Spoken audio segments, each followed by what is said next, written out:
I the a-hole for not inviting my friend to my wedding after she disinvited me from her ceremony even though I made a cake? My 31 female friend 33 female got married in fall 2019 at her family home in a small ceremony because her now husband had to leave the country for a year for work. I ended up making her a cake for it, and no, I wasn't invited because they wanted it to be small. She insisted, said she'd invite me to the actual ceremony, which took place last weekend.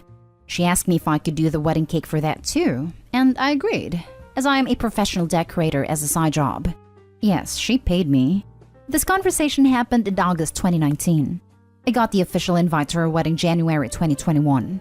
Between that August convo and now, I met my now fiancé 35 male, and we got engaged back in December 2020.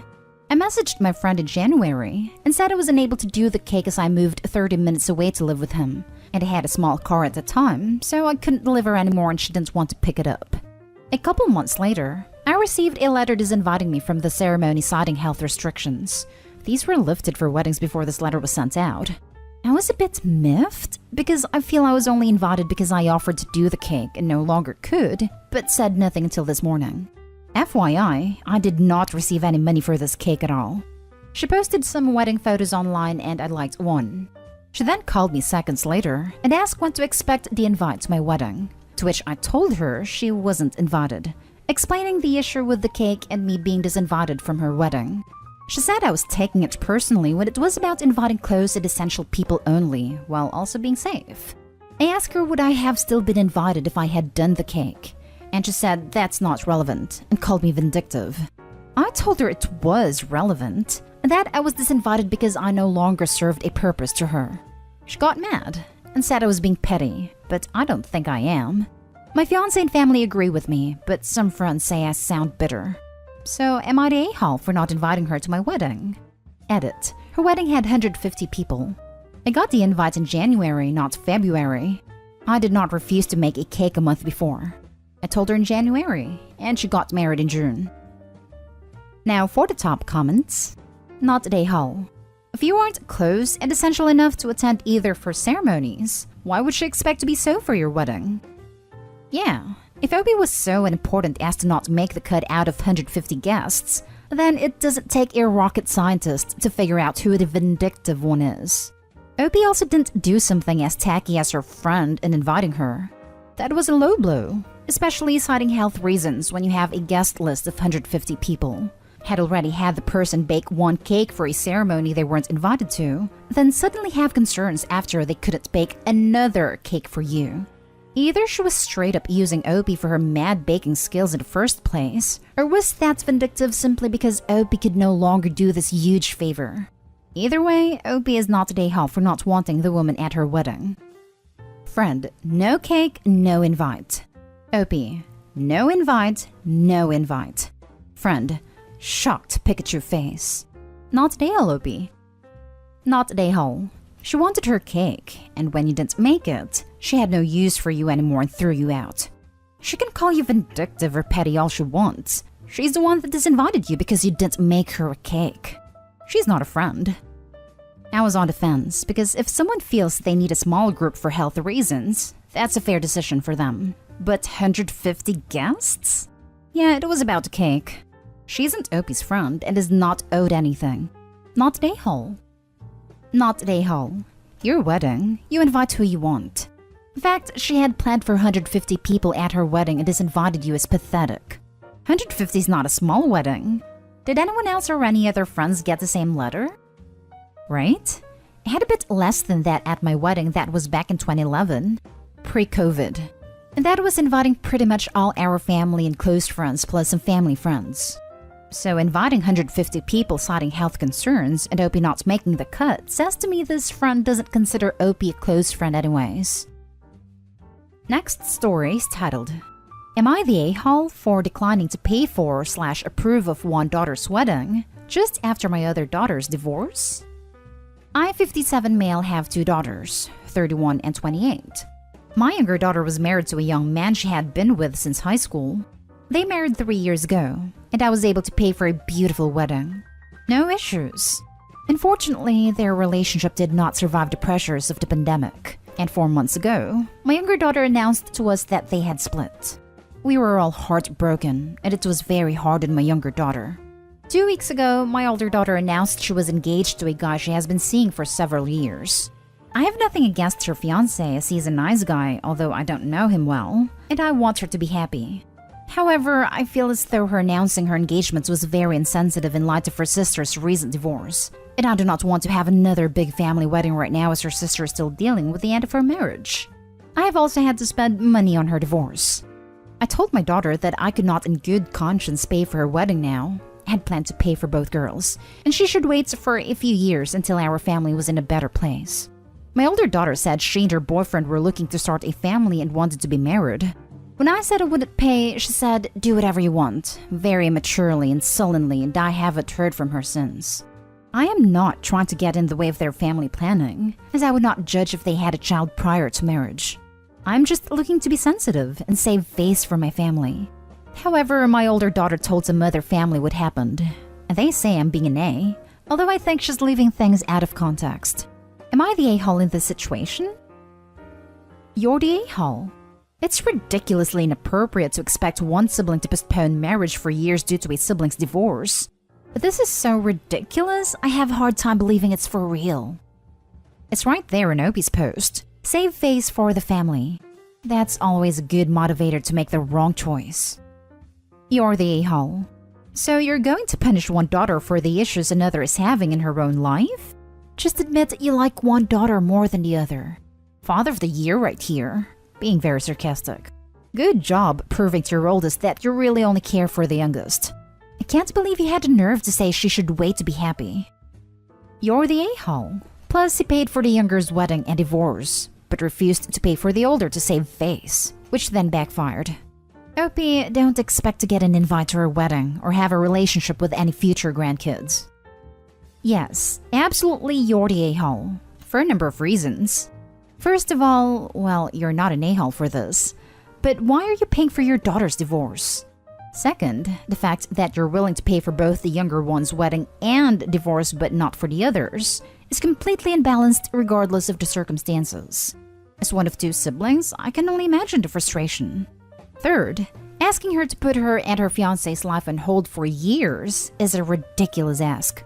And not just because they want to potentially have a baby and start a family, though while I'm on the subject, saying, "Well, I won't judge" is hardly helpful. Fourth, it wasn't there obviously, but to sullenly say, "Do whatever you want" in response to finding out you won't pay for her wedding too, is a lot less petty than she could have been. Again, it wasn't there, but it reads like a pretty reasonable response. I imagine that she was incredibly disappointed in that moment. And finally, her timing in announcing may have been inconsiderate. I don't know the dynamics at play. But it's not your place to be the sole protector of your other daughter's feelings. They're both adults, and if the younger one feels uncomfortable, then it's the two of them that need to have a conversation. They're not kids now. It's not your place to hold all the cards and impose your will in such major life decisions. Now for the next story. Am I the a-hole for being honest with my boyfriend's mom when she asked if I was enjoying her wedding? I've been with my boyfriend Alex for 2 years. I get along okay with his mom Jane, but sometimes she is a bit of a just no mother-in-law. Anyway, she got married recently. They wanted a smaller, more laid-back wedding because she did the traditional wedding the first time. They got married in a vineyard and it was really nice. For dinner there was fancy brick oven pizza and salad, and later there was a mac and cheese bar. Dessert was caramel brownie cheesecake or berry cobblers. I hate cobbler. You probably caught on that there was a lot of cheese. There were also charcuterie boards, so a whole ton of cheese. Don't get me wrong, I like non-traditional weddings, and the food was out of this world. But after dessert, I was on the verge of crapping myself. I went to the bathroom, feeling like I was going to die, and it wasn't pretty. The groom's two daughter, late teens and early 20s, were in there. They're both horrible. They have talked so much crap about Jane, and are just mean girls. When I came out, they were both snickering and looking at me. I was mortified. I ended up in there again, because holy hell, that woman likes cheese. Later, I went over to where she was sitting with her new husband, and Jane asked if I was having fun. I said it was beautiful, but admitted I'd been in agony because of her menu, And she really should have had some more balanced options, because a lot of people are dairy sensitive. I then told the groom about what happened with his daughters. He just looked at me weird, and then said it was his wedding night, and he doesn't want to hear an account of anyone crapping. My boyfriend got annoyed, and said I should have just lied, because you don't complain to the couple at the wedding. But I feel like she should know for future parties, and he should know so he can talk to his daughters. Jane is on her honeymoon, so I don't know if she's mad. She didn't seem it, but a couple of my friends said I'm the a-hole and it isn't Jane's problem. Now for the comments. You're the a-hole. Jesus, dude. Nobody made you eat all that dairy, and no one cares if you hate cobbler. Yeah, the cobbler comment got me too. It's like she expects their wedding menu to be tailored to her. I bet either the bride or groom likes cobbler a lot. But either way, they had 2 desserts in case people disliked one option. A lot of weddings just have cake. She's treating the wedding as a dining experience, the happy couple as service providers, and herself as a customer who's expecting her money's worth. You're the a-hole. A tactless a-hole. There was no reason for you to spoil their night. You could have said it was lovely and kept your opinion on the menu to yourself. If you thought what the girls were saying needed to be addressed, you could have easily sent an email in the following days. Also, if you know you were dairy sensitive, then why did you eat so much cheese in the first place? Opie's definitely one of the people who consider themselves honest/real, but in reality are just rude, tactless a-holes. I wonder why she doesn't have that great of a relationship with her mother-in-law. Lol. You're the a-hole. None of what you said was necessary. Firstly, nobody made you eat any of this. You know what your dietary restrictions are and should be well aware of your dairy limit. You probably should have had more salad and crackers and less pizza. Secondly, to go to the bride or groom and let them know anyone was talking crap was just crass. Pretty sure it's basic wedding etiquette to not bring up unnecessary drama to bride and groom during the wedding. Thirdly, you think she doesn't know what her stepdaughters say about her? You think he doesn't know? This isn't some grand revelation you made that needed to be shared right that damn moment. You're being a just no daughter-in-law. Last story. Am I the a-hole for announcing my pregnancy at my sister-in-law's engagement party? My fiancé, male 29, and I, female 29, have been trying to get pregnant for a while, and we did it. I'm now 2 months pregnant. We did not announce it to our family because I want to tell my mom first in person, and she does not live in the same city as me, and I'm planning to visit her end of July. Last weekend, I was at my sister-in-law's 23 engagement party. We don't really get along. Nothing major, just we have nothing to talk about, and I think she finds me weird. She got engaged, and because COVID restrictions have been mostly lifted where I live, we have a party at an outdoor restaurant. The party was going well, and obviously I was not drinking. I'm not a big drinker, so it's not completely strange for me not to drink, and nobody was taking notice. The problem arrived when my mother-in-law gave me a glass of my favorite sparkling wine. I knew she bought it just for me, so I could not really say no without looking strange. At first, I thought of saying that I was the designated driver, but I hate driving, and everyone knows it. I am not a good liar, so I kind of just turned red. My mother-in-law suddenly had understanding in her eyes, and before I could stop her, she said, "Oh my God, are you pregnant?" Everyone turned towards us, and from that moment on, the party was no longer about my sister-in-law's engagements but the first baby in the family. My fiancé was happy to talk about it because he told me after that he really wanted his mom to know and was sad to keep it from her. Then my mother-in-law started talking about baby names. My sister-in-law looked really angry and was throwing dark looks at me the rest of the meal. Edit. I understand that even though I did not mean it, I was the a-hole. Even before posting, I had apologized, but I will try to do more. For the questions, I never said I never drink, just that I am not a heavy drinker. Because of that, it is not rare for me to not drink at an evening. I could spend whole parties only with iced tea. Basically, I like the type of sparkling wine, but that's it. I thought that it would not be strange for me not to drink, and that's why I was not prepared to lie. Congratulations, you made your sister-in-law's engagement party all about you. Of course you're the a-hole. There's plenty of reasons not to drink. You can say you're taking antibiotics for a toothache. You're on a diet, whatever. All she had to do was graciously accept the drink, and then secretly pour it out, excuse herself to the bathroom and pour it out, or any number of other things. I do have a sneaking suspicion that she put on the act deliberately so that someone would guess. You're the a-hole. I would have just taken the glass, then walk off like I wanted to talk to someone else, then found some way to discreetly drain it. I just get a feeling you didn't try as hard as you might have for someone you actually liked. Yep. The details about a future sister-in-law not liking her seemed like attempted justification. Yep. My hubs and I even had a system for this when we weren't ready to announce yet. I would go up to him and say, "Oh my gosh, you would love this," and he'd take a big drink. And I would then get to walk around with a half-full drink, and everyone just assumed they had drank it. Bonus. No one then tried to give me another drink, as I clearly had one already.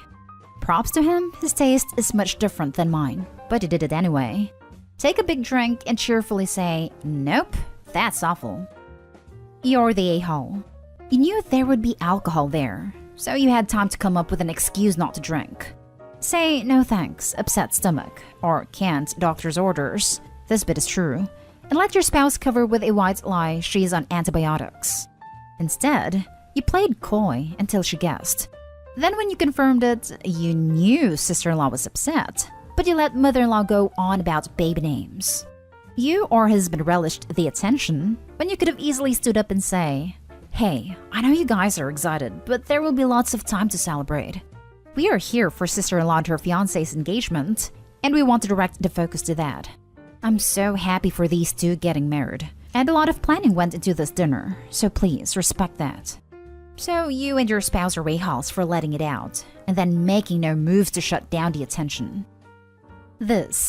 She absolutely could have directed the attention back to sister-in-law and her fiancé even after mother-in-law made the announcement. Her sister-in-law likely would have been miffed, and rightfully so, but now I'm sure she's enraged, and if you weren't married to her brother, I doubt you would be invited to the wedding. Am I the a-hole for not quitting my job over a colleague's crush? I, 32 female, live with my partner, 44 male, and work in research. My primary colleague, 30 male, and I have worked together for about 2 years on a major project involving significant intellectual and labor contributions from us both. The project is expected to span at least another 2 years and is vital to both of our careers. Not long ago, my colleague confessed to me that he is, and has been, infatuated or in love with me for pretty much the duration.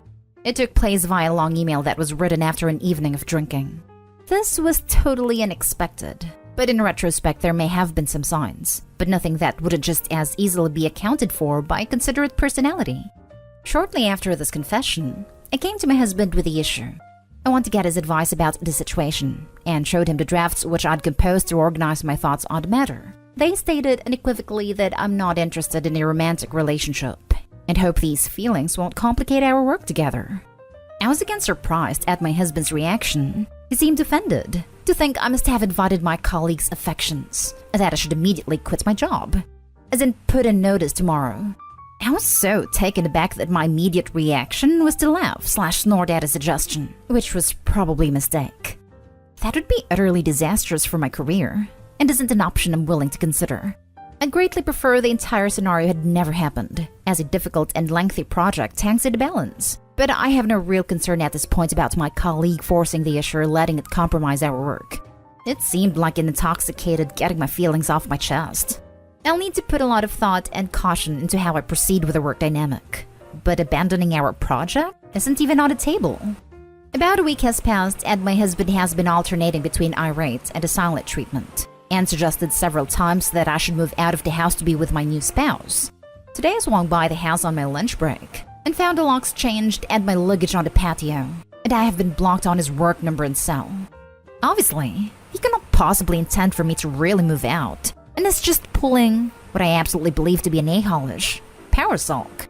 But seeing how seriously he's taking this has my doubts up. Maybe I was ultimately too uncompromising when I refused to even entertain quitting my job for the sake of conversation and his feelings, and to shut the idea down so abruptly. Am I the a-hole? Now for the top comments before reading the little updates. Not the a-hole. Your husband, on the other hand, he is totally the a-hole. He seemed offended to think I must have invited my colleague's affections and that I should immediately quit my job. Because obviously the only reason someone could possibly have a crush on you is because you have instigated it. Who's on the house? Can't just chuck your stuff out. That's a great conversation to have with a lawyer. House is actually in my name, inherited from my dad before I married. The luggage I packed contained only some random things, a couple of suits, miscellaneous items from my nightstand. This makes me believe he's just chucking an outsized tantrum instead of expecting me to actually vacate. But you've brought up some good points. I know it's hard to face, but I suspect he actually does, if he's gone to the lengths of changing the locks and packing up all your stuff. But if this is how he acts over you refusing to ruin your life over something so minor though, you're probably better off without him. If you do talk to him again, which you absolutely shouldn't unless it's with police present or through a lawyer, do not leave your job for him, no matter what he says. Almost every abusive relationship starts with the man convincing the woman to leave her job. My horrible ex tried it, and thank God I didn't because it was my lifeline, and this behavior has mistreatment written all over it. Find a place to stay that he can't possibly know about and get a lawyer. Change any passwords he would know, especially anything tied to money or credit. Check with a lawyer before doing this with joint accounts though. Keep a charged cell phone on you at all times. Make sure a trustworthy person knows where you are, and consider getting some kind of self-defense tool. He may go insane when he realizes you're actually leaving and not begging for him back. Not the A-hole, obviously. He's actually in for a rude awakening if he tries to kick her out. His name is not on the house. It's her house she inherited. He has no stake to it and legally can't evict her. She can evict him though. He's throwing a tantrum because a coworker has a crush that clearly is not returned at all. And a good husband would never ever demand his partner to risk their entire career over this. I'm sure Opie knows how to handle her workplace stuff, so he needs to cool it. Though Opie, I agree with this. You need a lawyer, and to take some self-defense classes. Not just because you're a tantruming husband, it's a good idea to have the courses anyways. Just in case the crush goes sideways, etc. Please be careful. Also, OP, not the A-hole. Your husband needs help desperately though. He is showing signs of abusive behavior. And now for the updates. Hubby called me. Long story short, he's been extremely anxious each day when I leave for work, and buckled from that pressure today. I'm welcome back home once I've quit my job, which is obviously still unacceptable. I am considering taking a week of accrued paid leave, which will hopefully result in an adult conversation with husband, as well as coming to a decision about how to best handle colleague. That failing, I'm hearing the word lawyer loud and clear throughout these comments. I'm grateful for all of the support and perspective. Update 2. I ended up calling my sister 38 female, something I avoided initially because I didn't want to stir the pot by involving family members who are already disliked by husband. I'm currently with her and cousin, 35 male, who are both supportive. Our plan is to call a locksmith tomorrow to regain access to the property. Husband can ruminate with friends or at a hotel for the present, and for cousin to collect some important things of mine from the house, and for me to stay with my sister for a few days while I take a hard look at my situation and options. I'm not set on divorce at this point, but I definitely need to reassert some very basic boundaries before exploring further discussions with my husband. Thank you strangers on Reddit for helping me emerge from the emotional haze with some clarity. Next story is titled, Am I the A-hole for making my husband miss seeing his mom for the first time in over a year on her birthday? Last night was my 21 mother-in-law's birthday. She is 65 and healthy, but my husband 23 hasn't seen her since the beginning of the pandemic. This is important to know. I'm 34 weeks pregnant and also healthy. But last night, I was feeling particularly emotional and physically in pain from working. I'm working from home until my due date, but my boss made me go in to make copies and that turned into a half-day event. By the time I got home, I was exhausted and in need of a massage. My husband was on his way out of his mom's dinner, and he was expecting me to meet him there. He was disappointed when I told him I wasn't going to go, but he understood. However, when I asked him to stay back for half an hour to give me a massage, he got upset that I'd make him late and in turn piss off his mom on the day seeing her again for the first time since pre-pandemic. So I suggested I get a massage from our mutual friend, my best friend's boyfriend, who is a massage therapist in training. But there's a tiny bit of history between us, so my husband didn't like that either. So to quicken the recount, we argued. He ended up being late.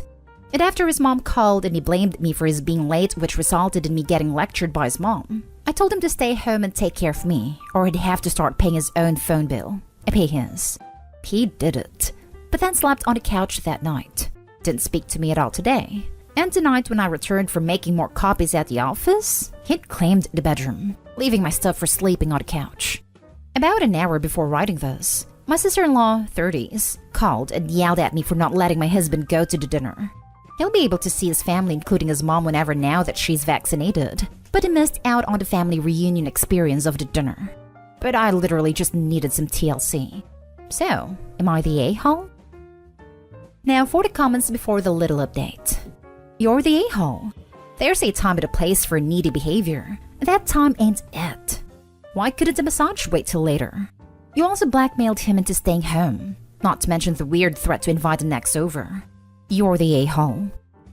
No one's mentioning the whole guy who she has a tiny bit of history with thing, which is such a weird manipulative card play. You're the a-hole. Time to grow up before your baby comes. You're acting manipulative, immature, and honestly are toxic as hell. Seriously. You said you'd get a massage from a guy you have history with? What? You made your husband stay home to take care of you and threatened to not do something for him if he didn't? You are legit toxic. And I wouldn't be surprised if he does leave you behind after that psycho bullcrap. I'm fairly certain that this is the first Reddit post that has actually gotten under my skin. I don't think I'll be able to add anything new to the conversation here, but I'll give my 2 cents. First, you obviously think you're hot shot if you think that you have the power to threaten a grown man by not paying the phone bill. Providing phone service is a responsibility given to you in this relationship, and you don't get to just shrug your responsibilities because you don't get a damn massage. It's a stupid threat anyway. The man can go and get his own phone if he wanted to. It seems he comes from a family with a backbone. Second, get the hell out of here with this inviting your ex over to give you a massage. Pregnant or not, the man is right to have to put her ass on the couch. That is one of the most disrespectful, immature things I heard in a while. I hope you take a good long time to flip the roles and put yourself in his shoes on that one. Third, I understand in sickness and in health, but he's not your nanny. If you're all tense, take a Epsom salt bath or something. It's fine if you're tired and want to stay behind. His mommy has been there, and I'm sure would understand. Let him go eat dinner with a woman who chose to make her life about him. Good on her and her daughter for calling you out on this. You're the a-hole. I wouldn't be able to talk to you for at least a week. And now for the little update. Info. I don't know if it matters, but the history I'm referring to with my friend's boyfriend is a one-sided crush on his side. He confessed his like for me a couple years ago, and my husband hasn't gotten over it. So it's very obvious I'm the a-hole. I mentioned my friend's boyfriend because I'd mentioned the idea before during a regular conversation, and he didn't take a pause. This is a friend that's around often, so there's comfort between all of us. But I understand that it struck a nerve for him. I also understand that my being pregnant doesn't give me the right to manipulate or financially abuse him. I could have and should have waited. I just got off the phone with my mother-in-law, and I apologized, which she accepted. My husband did tell her that I threatened his phone, but I told her. That earned me a lecture, but I took it. I also called my sister-in-law, but she didn't answer, so I left a voicemail asking her to call back.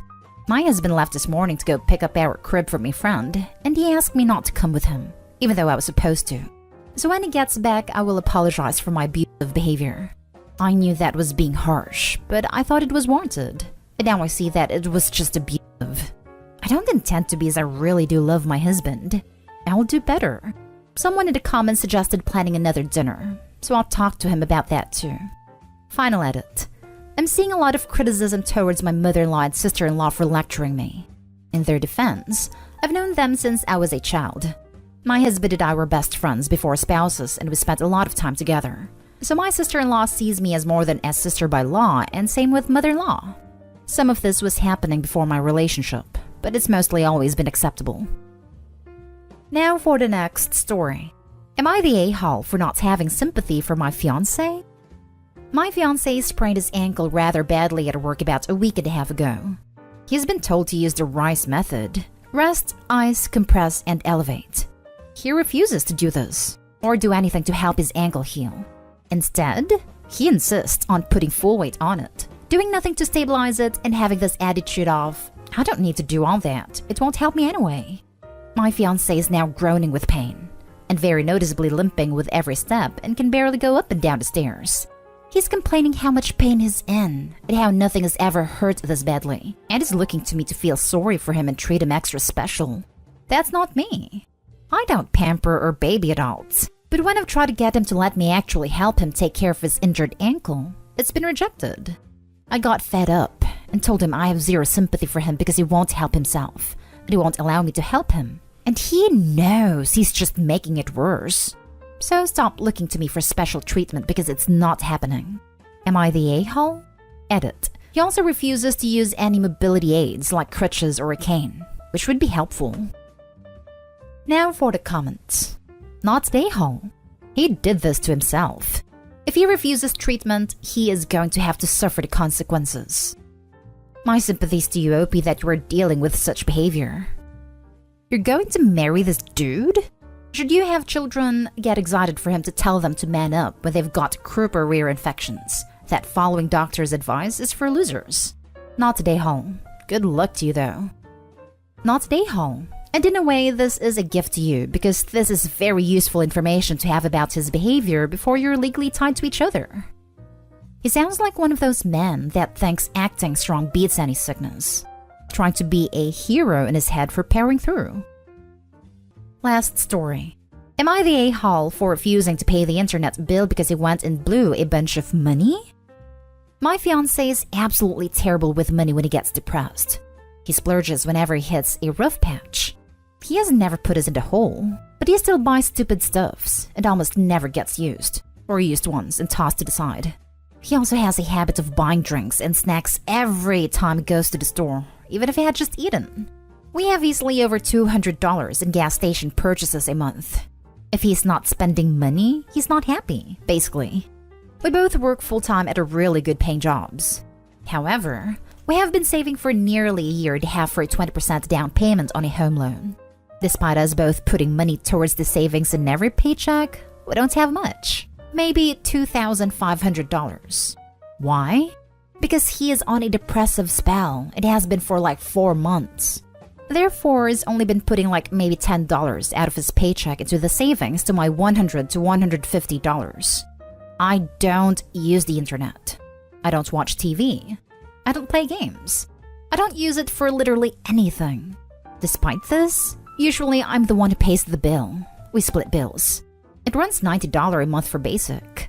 3 days ago, I come home to find a brand new toolbox and a bunch of tools. This man is not handy. I have never seen him even touch a hammer. This toolbox and tools run about $350. I was pissed. Didn't pay the internet, now it's turned off.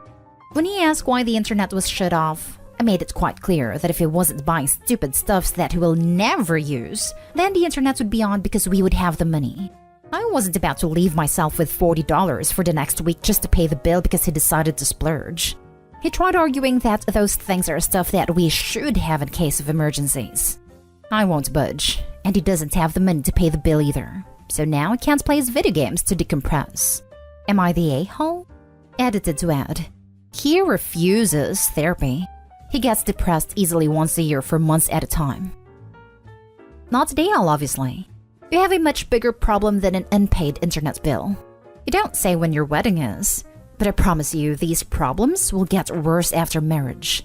You say you split the bills, yet it seems you are picking up a huge amount of financial slack. He has serious emotional problems that he refuses to get help for. You weren't taking care of this man financially and emotionally. Please don't marry him before these issues are resolved. It is the refusal to seek treatment for the depressive episodes that is truly alarming. They are only going to get worse with age. Treatment should be a precondition for the relationship continuing. Not today, home. Don't marry someone who you don't trust to share financial responsibility with. I'm curious. How did he save up the money to buy you a ring to propose with?